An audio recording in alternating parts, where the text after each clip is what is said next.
You guys remember Elon Musk's pet project, Doge, for the federal government to supposedly reduce government spending and waste, fraud, and abuse? Well, what if I told you that it failed absolutely miserably? Elon Musk's Doge mission fails miserably as US government spending rises by 6%. Figures released this month and reviewed by the Cato Institute show the extent of US government spending over the course of 2025. It reveals a near 6% increase in federal costs with an additional $248 billion lashed onto the public slate.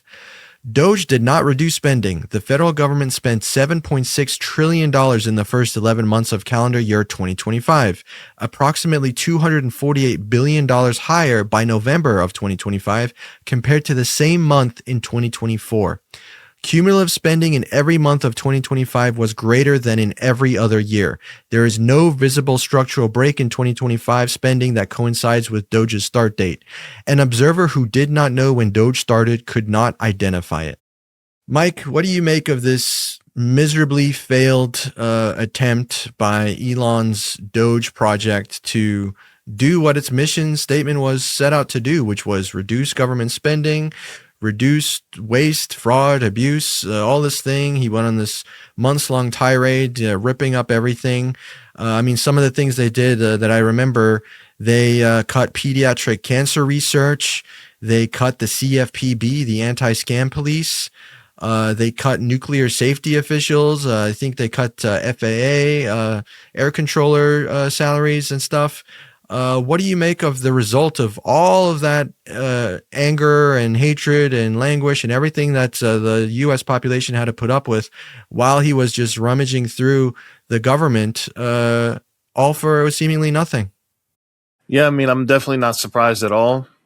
Personally, I kind of saw this coming. The Trump administration is generally very wasteful, but even still, like you mentioned, the way that Doge did its business was anything but professional. It was anything but efficient.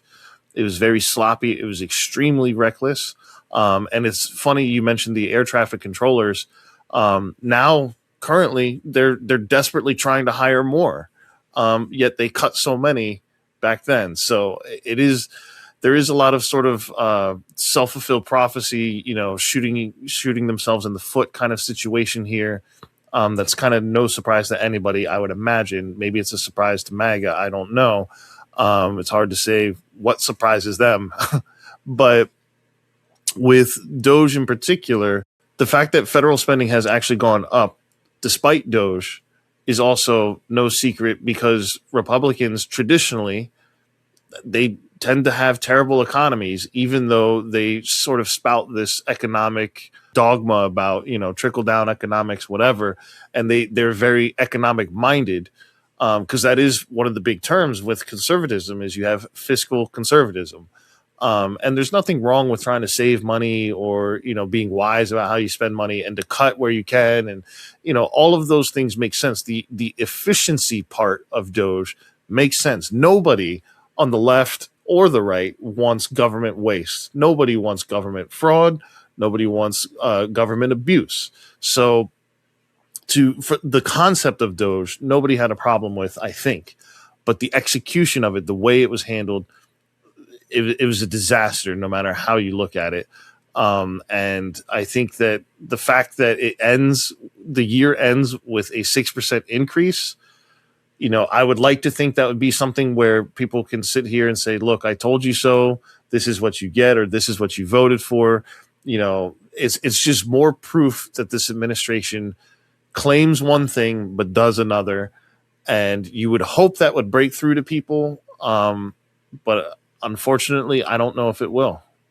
Yeah, look, Elon's been out of the political picture for some months now, and it's been kind of a relief, to be honest, to not have to hear or read about, all the crazy stuff he's doing in the federal government.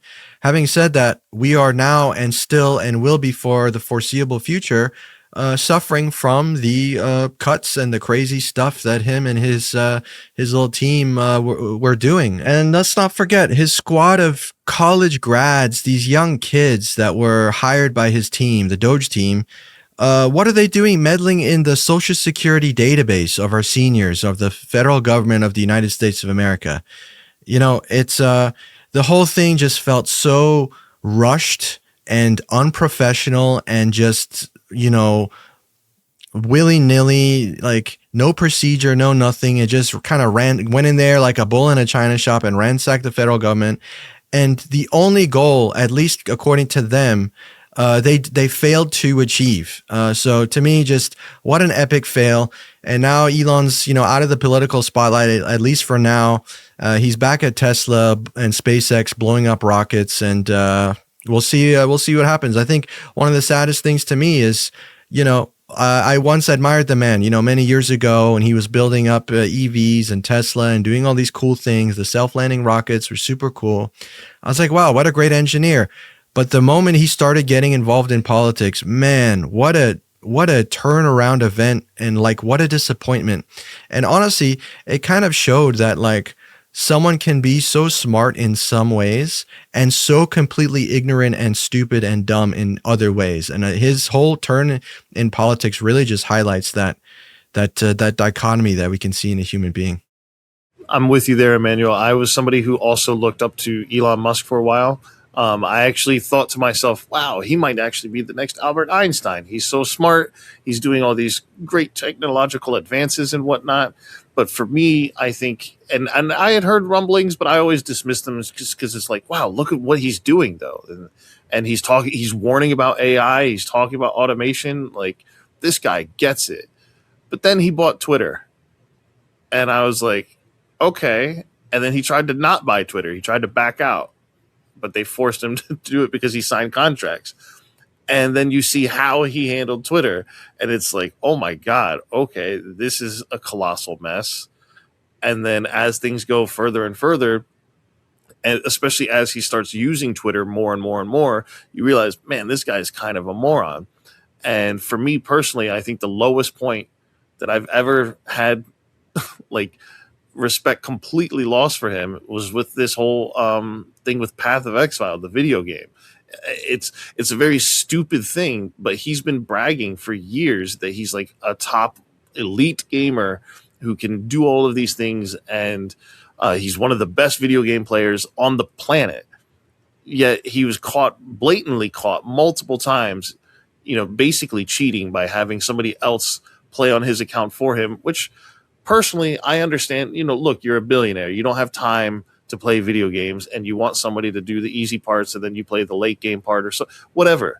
I have no qualms with him hiring somebody to play the game for him, but to then lie about it and make it all about his ego and about how he's the best. And it's just crazy. And we see Grok now reflecting a lot of that, where Grok is saying that Elon Musk is the best human being, and it just gets more and more and more and more bizarre. So I'm definitely glad he's out of politics.